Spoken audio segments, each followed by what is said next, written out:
Refugee journeys are inevitably class experiences.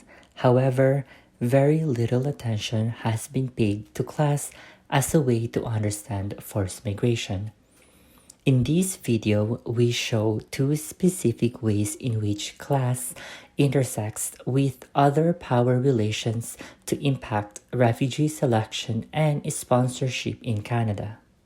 What is class? As a concept, class describes a system of stratification most commonly based on income, status, and education. Class can also be conceptualized as processes of producing, appropriating, and distributing capital and labor.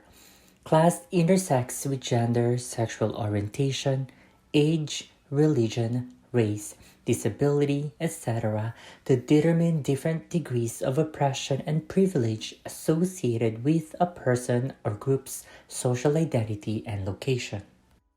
Why is class important in forced migration? Generally, individuals evaluate their access to financial and social resources when choosing to migrate because moving comes with cost. Access to different forms of capital, economic, social, and cultural, shapes how people move and their circumstances in a new social environment. In this way, all refugee journeys are class experiences. Class-based integration, which is the allocation of rights or outcomes in the labor market, education, housing, and sense of belonging based on economic resources, is not a uniform experience. In refugee studies, analysis of class helps to consider how social identities shape inherently unequal and unruly patterns of mobility. We will now turn to two examples of how class operates in Canadian refugee policy: selection of refugees and the private sponsorship of refugee PSR program. Role of class in refugee admission to Canada. First, while refugees have historically been selected on humanitarian grounds for admission to Canada, recent programs have emphasized their skills and human capital.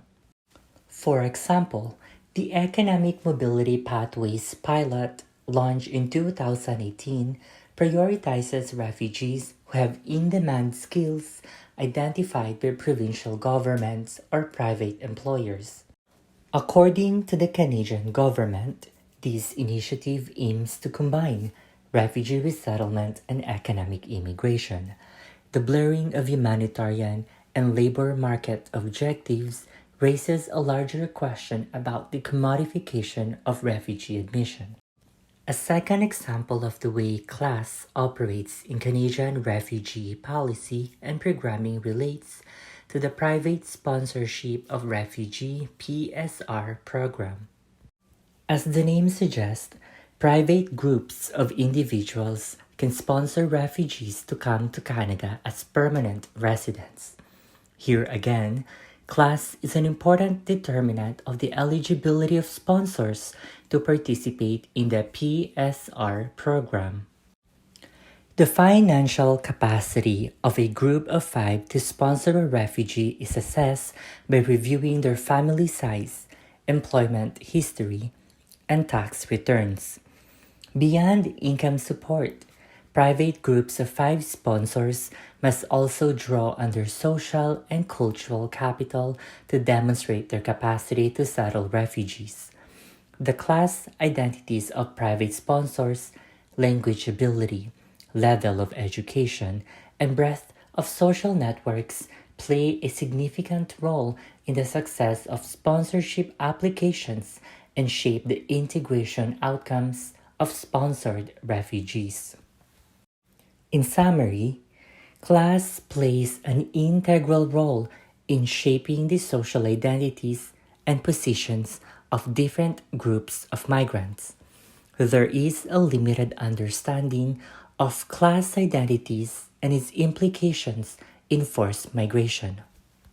In this video, we showed how skills used as a proxy for class are becoming increasingly important in refugee selection, including new pathways to select refugees based on their anticipated contributions to the Canadian economy and society. Class is also invoked in complex ways in private sponsorship of refugees (PSR) program. These are just two examples of how refugee experiences and outcomes are class. We need more research and advocacy on the significance of class in forced migration studies and on the lived experiences of refugees and refugee claimants.